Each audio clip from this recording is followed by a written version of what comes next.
বিবাহিত জীবনে পা রাখলেন বিশ্বের জনপ্রিয় ইউটিউবার মিস্টার বিস্ট। পর্দার বিশাল আয়োজন, আকাশছোঁয়া বাজেট এবং চমকপ্রদ কন্টেন্টের জন্য বিশ্বজুড়ে পরিচিত জনপ্রিয় ইউটিউবার জিমি ডোনালসন, যিনি মিস্টার বিস্ট নামে বেশি পরিচিত। তবে ব্যক্তিগত জীবনের সবচেয়ে গুরুত্বপূর্ণ দিন, সেই জাঁকজমক থেকে নিজেকে দূরেই রেখেছেন তিনি। জীবনের বিশেষ মুহূর্তটি উদযাপন করছেন গ্ল্যামার ও আলোকসজ্জার চাকচিক্যকর বাহিরে সব জল্পনা কল্পনা অবসান ঘটিয়ে নিজের দীর্ঘদিনের প্রেমিকা ও কন্টেন্ট ক্রিয়েটর থিয়া বয়সনের সঙ্গে বিয়ের বন্ধনে আবদ্ধ হয়েছে 28 বছর বয়সী এই তারকা।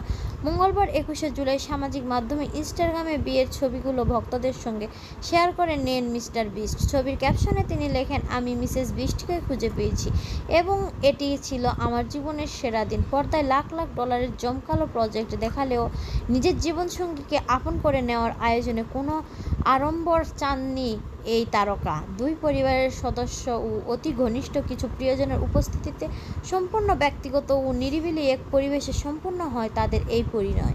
বিয়ের সাজায়ও ছিল রুচিশীল ছোঁয়া। থিয়া বয়সনের পরেছিল আইভরি ও লোড রঙের উপর ফুল ও নেলেসর সূক্ষ্ম নকশা করা এক আকর্ষণীয় গ্রাউন্ড। অন্যদিকে মিস্টার বিস্ট সেজেছিলেন ধবধবে সাদা জ্যাকেট, সাদা শার্ট, কালো ট্রাউজার এবং কালো বো টাই। এর আগে 2024 সালের ডিসেম্বরে বাগদান ছেড়েছিলেন এই যুগল। নিজের এই বিশেষ সিদ্ধান্ত নিয়ে আন্তরিকভাবে সংবাদ মাধ্যমে পিপলকে দেওয়া সাক্ষাৎকারে জিম্মি বলেছিলেন, আমার বন্ধুরা ভেবেছিল আমি হয়তো সুপার বোর্ডলের মতো বিশাল কোনো পাবলিক প্লেসে জাঁকজমকভাবে বিয়ের প্রস্তাব দিব, কিন্তু আমি জানতাম আমি এর ঠিক উল্টোটাই চাই, একেবারে ব্যক্তিগত ও ঘনিষ্ঠ মুহূর্ত হিসেবে এটিকে ধরে রাখতে। জিমি ও থিয়ার ভালোবাসার গল্পের শুরুটা দক্ষিণ আফ্রিকার এক সাধারণ বন্ধনের সূত্রে।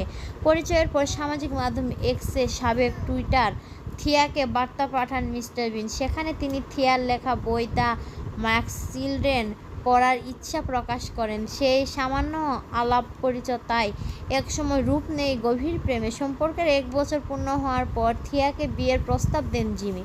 তবে থিয়া এডিনবরা বিশ্ববিদ্যালয় থেকে হিউম্যান কগনিটিভ নিউরোসাইকোলজি বিষয়ে স্নাতকোত্তর সম্পন্ন না করা পর্যন্ত বিয়ের আনুষ্ঠানিকতা পিছিয়ে নেওয়ার সিদ্ধান্ত নেন তারা। বিয়ের আগে এক সাক্ষাৎকারে নিজের সম্পর্ক নিয়ে থিয়া বলেন, আমার মনে হয় আমরা মানসিকভাবে অনেক আগেই বিবাহিত। ভবিষ্যতে সন্তান, এমনকি 70 বছর বয়সে একসঙ্গে কেমন জীবন কাটাবো সেসব নিয়েও আমাদের আলোচনা হয়। এই আনুষ্ঠানিকতা আমাদের সম্পূর্ণ আরেকটি ধাপ মাত্র।